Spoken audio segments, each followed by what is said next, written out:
Rock. It's okay this time, and Tim maintains a lead of 1 minute 17 seconds after the first 3 tests, and all looks calm inside the car. Into 6 left. Into absolute fast right, stay right. 150 up middle. Stay. Inside Alistair Fisher's Fiesta, it's all action. And 2 left. 150.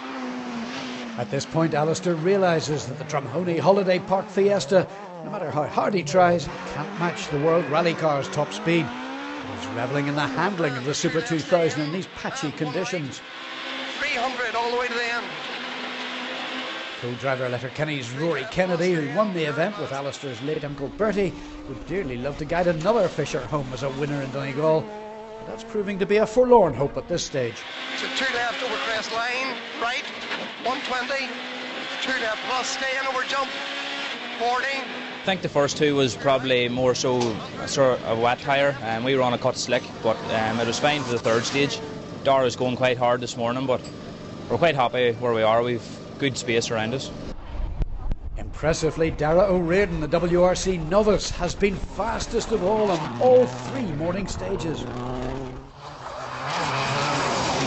This morning went well now with the car, right setup, right tyres, things went a bit better, so it went well now. I think we had 3 fastest times, but I think the boys have backed off a bit as well, they're a bit far ahead. But Kevin Barrett's 4th place suddenly looks in jeopardy as his Subaru is now in dire trouble. Kevin, a wee bit concerned look on your face. Yeah, just coming off Malin Head there, she just a rattle came into the engine and sort of happened about half a mile before the finish of the stage. But the boys just checked there, she's after blowing out one of the plugs, which would indicate that head gaskets may be going. So we're just going to try and put a plug in it now and with Loctite and see if that'll get us through the last 3. But I think it's going to be touch and go. It's very important for you for the championship points, that's the other thing. Absolutely. I mean, like, you know, if we can finish where we are, we'd still be leading the championship going from here. So, like, you know, fingers crossed we can get that done. Here, middle of a badge. And there's more drama as Gary Jennings passes his Group N rival Philip Morrow on the opening stage. Right side for fast, 3 left, in over crest jump. From being 51 seconds down, he now leads his rival by 12 seconds. The whole thing's turned on its head as we expected. There's a huge battle going on, and with 5 tough stages to go here.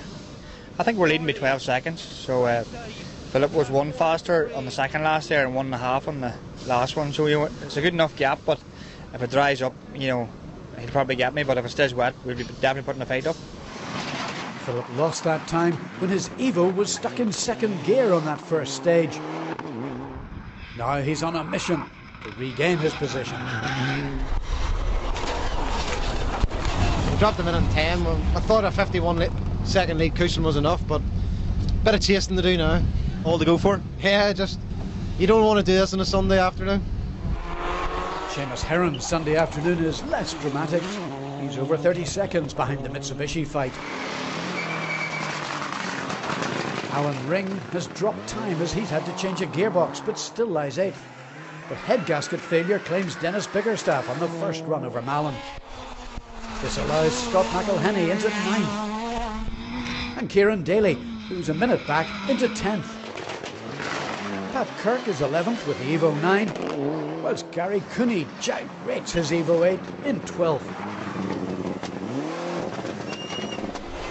Trevor Bustard is 13th. Joe McGonigal 14th and recovering well from yesterday's problems. While Graham Colfer rounds up the top 15 with 3 road tests and 2 short town stages to come before the Letterkenny finish.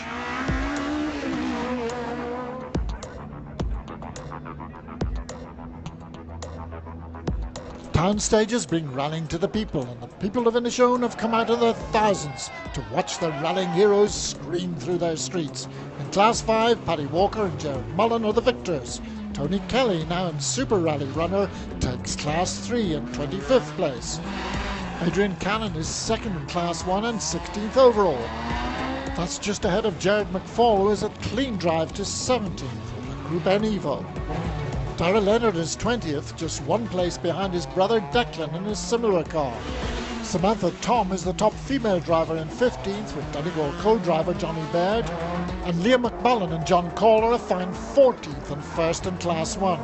Graham Colford drops down the leaderboard to 18th and 5th Citroen in the final loop, whereas Joe McGonigal climbs to 13th and the 3rd Citroen. Trevor Bustard is just 9 seconds ahead in 11th. And Gary Cooney is sadly a last-minute retirement. Pat Kirk once again records a good result at Donegal, this time 10th. Dropping a little to 12th is Kieran Daly and second of the C2 runners, behind Scott McElhenney, who led from start to finish to claim a fine 9th overall into the bargain. Alan Ring is more than happy with 8th as he retains the Group N lead in the Tarmac Championship.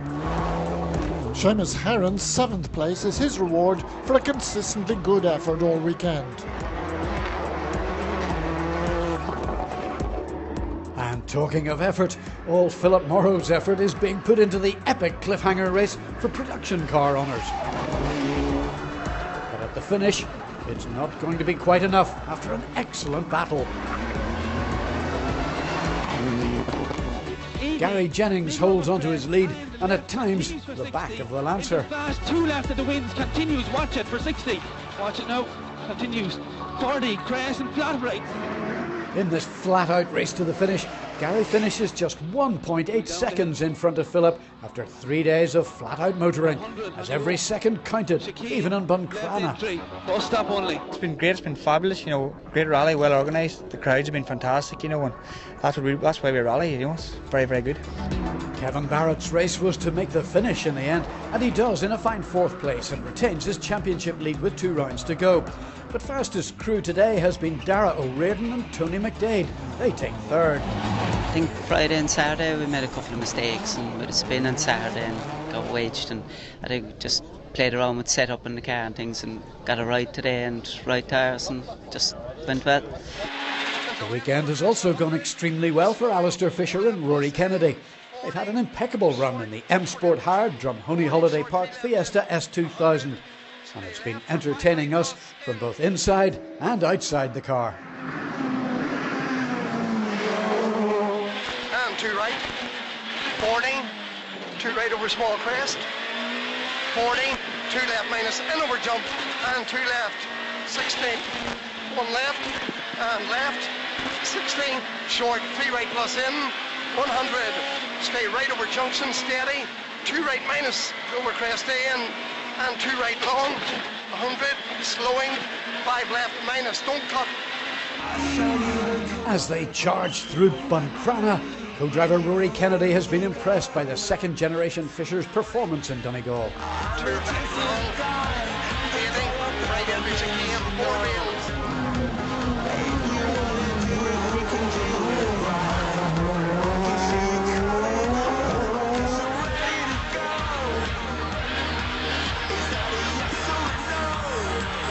Good luck, mate.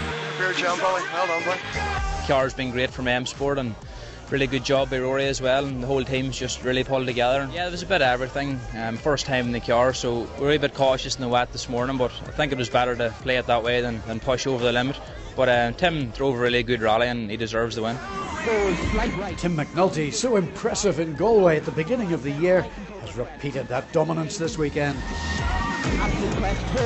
He finishes with a 1 minute 19 second advantage in what has been a fast and controlled drive, with co-driver Paul Kiley using his winning Donegal experience to guide him home.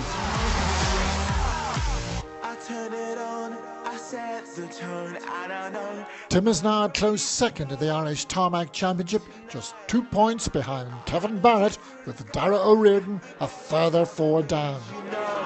Fantastic 3 days of rallying, you know, and to finish on the ramp number 1 in Donegal like it's a dream. So fantastic weekend and finish. Donegal is the big one, you know. You think about this all your life, and you come up here and battle for 9 or 10 years, and eventually, about time we got it, but we got it in the end. So very calculated weekend. Paul worked very hard on it, and the guys at the car working absolutely fantastic. Derek McGeehan and his team. So, you know, everyone worked hard with Eugene on the notes, and just the help all around was just fantastic. And it's a whole team effort, so just worked fantastic. A fantastic weekend for Tim, and next time we review the mighty modifieds in Donegal.